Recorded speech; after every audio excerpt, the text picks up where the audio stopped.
বুঝি বলতে পারেনি ও সত্যি সত্যি এক মাসের মধ্যে কোটি কোটি টাকার মালিক হবে। কোটি কোটি টাকার মালিক হবে, কিন্তু কিভাবে?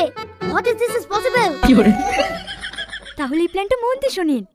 ওর ভাই একটা কোটিপতি মেয়ের সাথে প্রেম করে। প্রেম করে?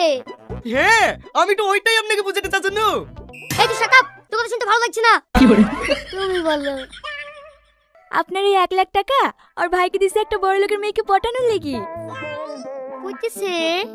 হ্যাঁ, যাকে পটিছে তার ভাই কোটি কোটি টাকা।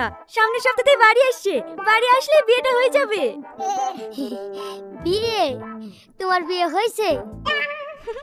না না, আপনার কি আমাকে দেখে মনে হয়েছে নাকি যে আমার বিয়ে হয়ে গেছে? না না, এমনি জিজ্ঞেস করনু। বলছি একটা কথা বলবো? হ্যাঁ হ্যাঁ, একটা কেন 10টা বলো, আমার শুনতে ভালোই লাগছে। ওর ভাই বাড়ি এসে বিয়ে করবে তো 50,000 টাকার দরকার ছিল। বিয়ে হয়ে গেলেই আবার ঘুরে দেবে। আরে না না, ও চিন্তা তোমার করতে হবে না, এখনকার সময় 50,000 বিয়ে ওঠে। এই আজিজ, তোর ভাবিকে 1 লাখ টাকা দে।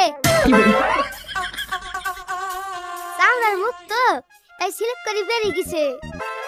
না না, ঠিক আছে, আপনার মতো হ্যান্ডসাম লোকের মুখে শুনতে ভালোই লাগে।